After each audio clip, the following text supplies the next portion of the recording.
Ну, пачнём з таго, што звычайна працэс аплаты за тую ж электрычнасць выглядае максімальна зразумела. Месяц скончыўся, прыйшоў рахунак паводле паказанняў лічыльніка, і ўсё прадказальна. Так, усё цалкам лагічна. Але што, калі правілы гульні ў лічбовым свеце, ну, асабліва ў нашым сённяшнім даследаванні праекта DataZen AI падкаст ад супольнасці DataZen, працуюць зусім інакша, калі ўявіць сітуацыю, што плаціць даводзіцца за кожнае асобнае абстрыканне выключальнікам. О, гэта быў бы кашмар. Менавіта. Пстрык, цэнт, яшчэ адзін пстрык, яшчэ цэнт. І гэты лічыльнік круціцца з нейкай проста шалёнай хуткасцю. Вось так абсалютна небачна для большасці карыстаўнікаў працуе эканоміка сучасных мадэлей штучнага інтэлекту. І гэта сапраўдне, ведаеш, сляпая зона індустрыі. Звычайна здаецца, што аптымізацыя воблачных выдаткаў – это нешта са свету сервераў, нейкіх там баз даных, вельмі складанай архітэктуры. Праца для суровых дэвопсаў. Вось-вось. Але на самай справе велізарны, проста гіганцкі пласт выдаткаў пачынаецца з звычайнага тэкставага запыту, з промпта. І галоўнае пытанне, якое ўздымаецца ў нашых сённяшніх матэрыялах, што калі існуе рэальная магчымасць знізіць выдаткі на штучны інтэлект на 50% ці нават больш, проста змяніўшы тое, як мы пішам гэтыя запыты. Абсалютна правільна. Проста змяніўшы спосаб фармулявання штодзённых задач. Гучыць крыху як магія, шчыра кажучы, але гэта чыста інжынерыя. Многія каманды сёння інтэгруюць штучны інтэлект куды заўгодна. Робяць чат-ботаў, інструменты для аналізу дакументаў. І яны часта нават не ўяўляюць, як структура іх тэксту наўпрост стварае гэтыя шаленыя лічбы ў рахунках. Так, бо яны не разумеюць базу. Таму, каб зразумець, як эканоміць, нам спачатку трэба разабрацца ў галоўнай валюце гэтага свету. Усе наўкол кажуць слова «токены», але для чалавека, які не піша код штодня, это часта звучыць як нейкі абстрактны крыптатэрмін. Што это наогул такое? Ну, калі тлумачыць максімальна проста, токен – это не цэлае слова. Гэта хутчэй такі кавалачак слова, базавая адзінка вымярэння тэксту для нейрасеткі. То бок гэта як склады ў школе? Прыкладна так. У сярэднім у англійскай мове адзін токен утрымлівае 10-4 сімвалы, ну або 3/4 сярэдняга слова. Такім чынам, звычайны тэкставы абзац на 100 слоў будзе важыць каля 133 токенаў. І чым больш токенаў, тым даражэй. Менавіта. Чым больш токенаў мадэль павінна прачытаць або напісаць, тым больш вылічальных рэсурсаў яна спажывае. Але тут есть адзін вельмі важны і часта непрыемны нюанс, асабліва для нас. Я ведаю, пра што ты.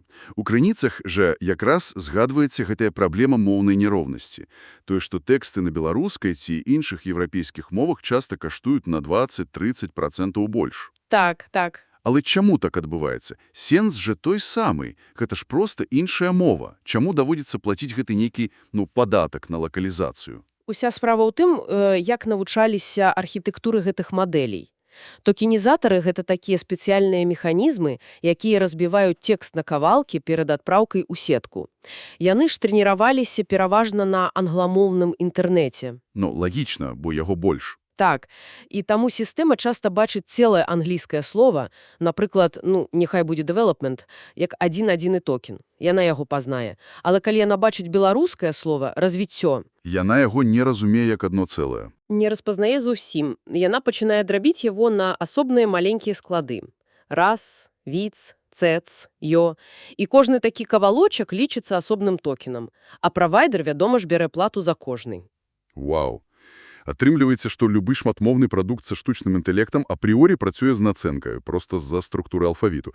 Але гэта ж толькі пачатак механікі цэнаўтварання, так? Яны ж бяруць грошы двойчы. О так, лічыльнік круціцца ў абодва бакі. За тое, што мы туды загружаем, і за тое, што мадэль выдае. Абсалютна. І кошты тут, дарэчы, зусім розныя. Ухадны токены – гэта ўвесь той тэкст, гісторыя размовы, усе інструкцыі, што адпраўляецца ў мадэль. Гэта называецца этапам прэфіла. І ён ідзе вельмі хутка. Таму што мадэль чытае ўсё гэта паралельна. Так, сучасныя графічныя працэсары здольныя праглынуць гэты масіў за адзін праход. А вось генерацыя адказу, дэкадаванне – гэта зусім іншая гісторыя. Мадэль стварае тэкст паслядоўна, строга адзін токен за адным. То бок гэта як розніца паміж тым, каб прачытаць кнігу і напісаць яе. Прачытаць гатовую старонку можна хутка, у вочы адразу ўспрымаюць радкі. А напісаць ту ж старонку – гэта ж патрабуе куды больш часу і высілкаў. Вельмі дакладная аналогія. І гэтае напісанне моцна абмежана фізікай сервераў, прапускной здольнасцю памяці. Каб згенераваць кожнае наступнае слово, машына пераганяе праз сябе гіганцкія аб'ёмы даных. Яна нібы перачытвае ўсё папярэдняе, каб зразумець, што сказаць далей. Вось менавіта. Таму выхадныя токены звычайна каштуюць у 4-5 разоў даражэй за ўваходныя. І доўгія адказы – гэта не толькі удар па бюджэце, гэта яшчэ і вельмі павольна для карыставальніка, які сядзіць і глядзіць на гэты міргаючы курсор. Ну і тут якраз у гульню ўступае наша псіхалогія. У даследаваннях ёсць проста шыкоўны прыклад таго, як нашы штодзённыя звычкі спальваюць грошы. О, раскажы пра гэты прыклад. Калі мы пішам кароткі запыт тыпу «Што сёння ў маім календаре?», гэта ўсяго 8 токенаў. Але ж людзям уласна ачалавечваць машыны, і таму часта пішуць нешта накшталт, ці не маглі б вы даць мне поўны агляд маіх запланаваных сустрэч на сёння. Такая тыповая карпаратыўная ветлівасць. Так, але гэта ўжо 18 токенаў. А вынік працы машыны будзе абсалютна аднакавы. Але кошт другога варыянту больш чым удвая вышэй. Атрымліваецца, што кожная наша «калі ласка» ці не маглі б вы літаральна выцягвае грошы з праекта. І інфармацыйны шум каштуе дорага, гэта факт. Але ведаеш, ветлівасць – гэта яшчэ так, дробязі. Вершына айсберга.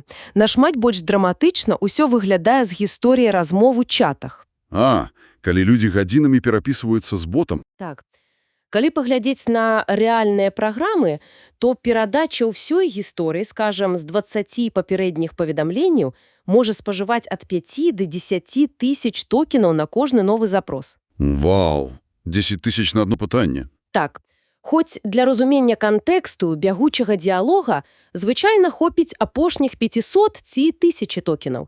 Астатняе проста смецце. Слухай, это ж як пры кожнай новай сустрэчы з калегам нанова пераказваць яму ўсю гісторыю вашага знаёмства з першага дня працы. Проста каб потым спытаць, справаздача гатова? Абсалютна дакладнае параўнанне. Сістэма жанглюе гэтым масівам зноў і зноў. Але ёсць і іншая бяда, асабліва ў карпаратыўным сегменце. Так званыя сістэмы пошукавай генерацыі, ці RAG. Ну, RAG – гэта калі штучнаму інтэлекту даюць доступ да ўнутранай бібліятэкі карпаратыўных дакументаў, так? Ага. Карыстальнік пытаецца, скажем, пра нейкі код памылкі. Сістэма ідзе ў базу, знаходзіць дакумент і піша адказ.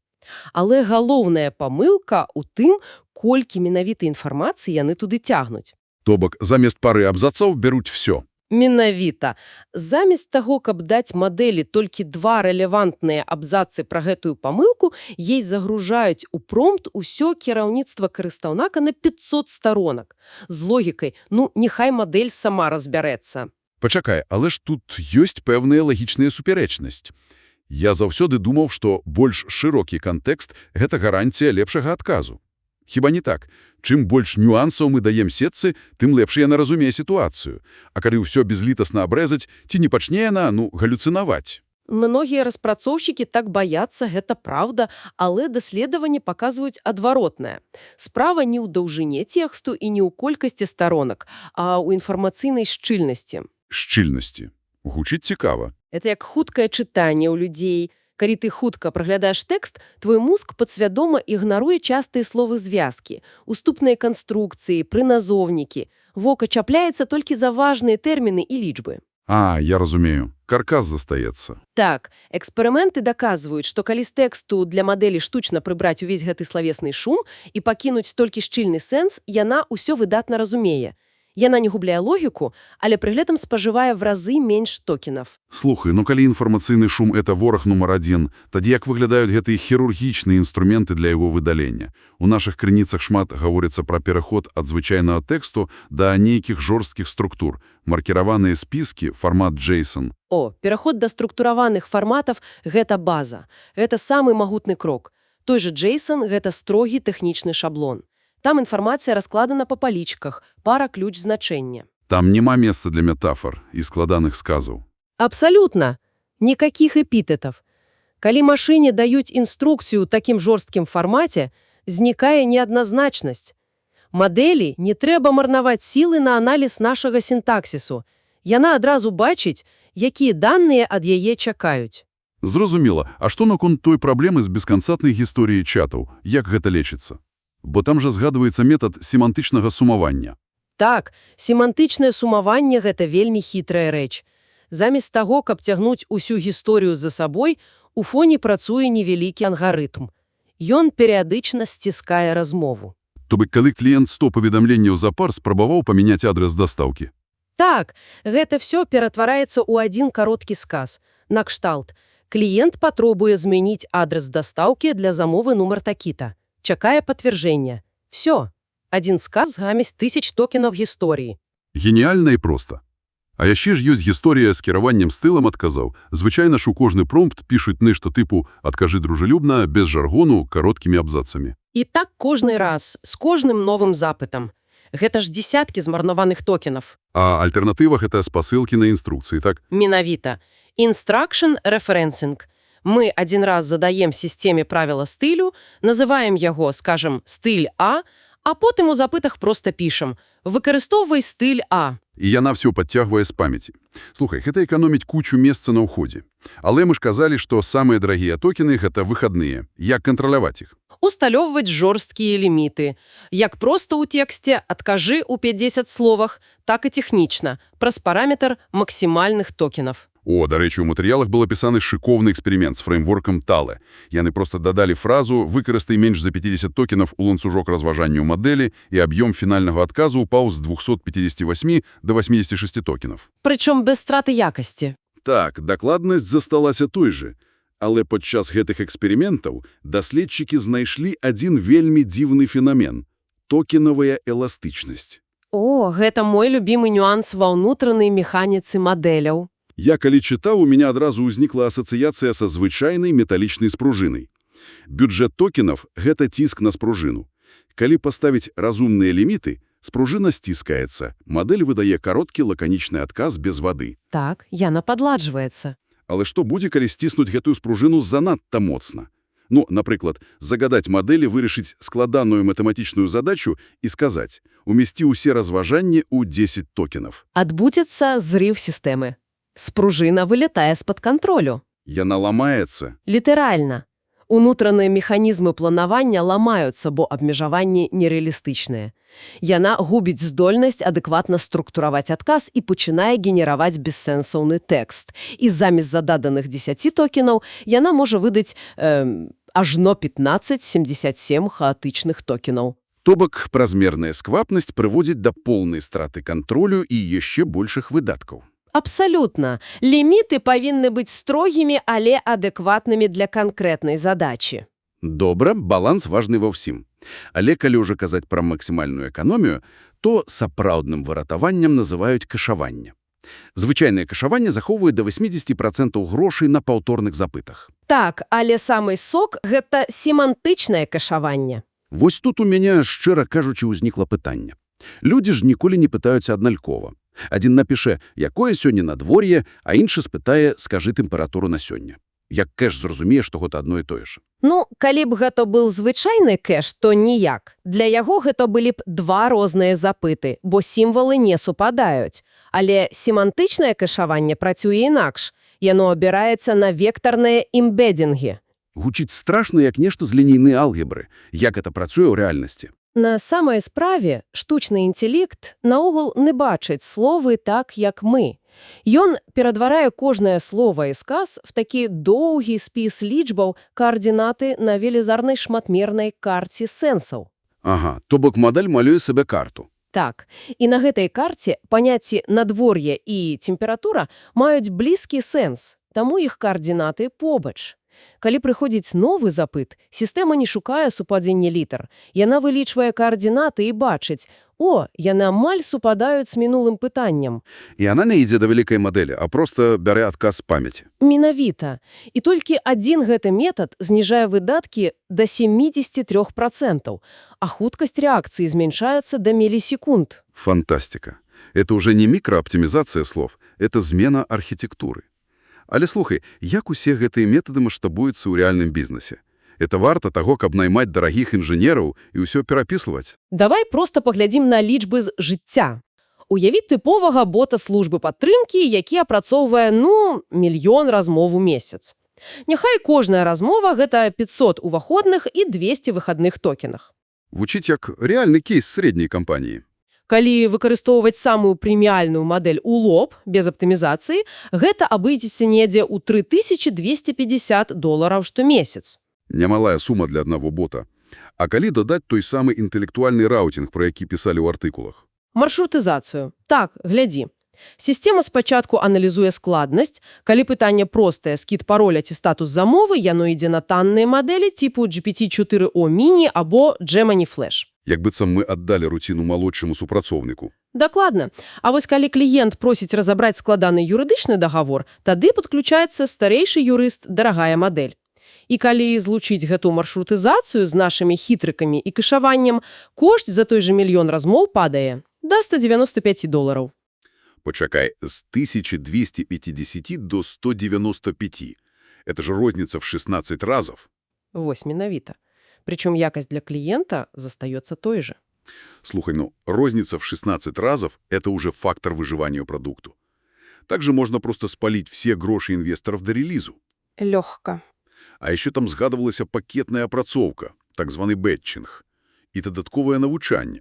О, бэтчинг ідеальны для задач, якія не патрабуюць імгнавеннага адказу. Напрыклад, начны аналіз даных. Запыты збіраюцца ў пакеты і адпраўляюцца оптам. За гэта правайдеры даюць зніжкі да 50%. А навучанне? Файн-тюнінг? Гэта яшчэ лепш. Калі мадэль загад'е навучана спецыфіцы твайго бізнесу, ей больш не трэба ў кожным промпце на 5 сторонак тлумачыць, хто яна і што павінна рабіць. Яна ўжо ў кантэксце. Выкарыстанне токенаў падае яшчэ на 75%. Ну што ж, з у гэтага вынікае відавочны факт. Сёння дызайн промптаў – гэта не проста некая творчая размова з машынай. Гэта крытычна важная інжынерная дысцыпліна. Сапраўдная інжынерія кантэксту. І тут узнікаюць пытанні для роздуму. Ці выміраюцца наогул выдаткі на штучны інтэлект на ўзроўні кожнай аперацыі ў праектах сёння? Ага, ці адбываецца гэта сістэмна, ці ўсё пакуль трымаецца на хаатычных эксперыментах распрацоўшчыкаў? Можа, мы хутка пабачым, як стварэнне промптаў аформіцца ў асобную прафесію з жорсткімі стандартамі і маніторынгам. Ведаеш, калі зірнуць яшчэ на крок наперад, ёсць яшчэ больш правакацыйная думка. Цікава якая. Мы ж увесь час абмяркоўвалі тэкставыя токены і аптымізацыю слоў. Але тэхналогіі імкліва ідуць далей. Мадэлі пачынаюць працаваць з відэапатокамі ў рэальным часе, аналізаваць голас і, галоўнае, рабіць аўтаномныя дзенні проса – agentic workflows. Гэта калі сістэма сама націскае кнопкі, браніруе білеты і пераносіць даныя. Так, без удзелу чалавека. І вось, калі улічыць гэты зрух до аўтаномнасці, ці не знікне само паняцце тэкставага токена праз пару гадоў? Вау! То бок, калі мадэль больш не проста генеруе тэкст, а выконвае складаныя дзеянні, нам давядзецца аптымізаваць не сімвалы, а самі машынныя думкі. Дакладна. Эфектыўнасць машыннай логікі і колькасць крокаў алгарытму. Галоўным рэсурсам стане здольнасць прыйсці да выніку мінімальнай колькасцю вылічальных аперацый. Гэта пакідае проста гіганцкую прастору для роздуму пра будучыню архітэктуры праграмнага забеспячэння. Згодна на 100%. Ну што ж, дзякую ўсім, хто далучыўся да нашага сённяшняга глыбокага даследавання. Каб паглыбіцца ва ўсе тэхнічныя нюансы, матэматыку маршрутызацыі і паглядаць на канкрэтныя прыклады аптымізаваных запытаў, абавязкова прачытайце поўны артыкул. Ссылка чакае вас. Ссылка чакае вас также на LinkedIn. І не забудзьцеся націснуць на абразак сэрцайка пад артыкулам, каб падтрымаць гэты кантэнт. Гэта вельмі важна для нас. Сапраўды. І таксама падпісвайцеся на Datazen AI падкаст на платформах Spotify, Apple Podcasts і на YouTube, каб не прапусціць нашы новыя разборы. Да новых сустрэч! І памятайце пра той небачны лічыльнік, калі наступны раз будзеце пісаць вельмі доўгі і ветлівы промпт, выключайце святло там, дзе яно не патрэбна.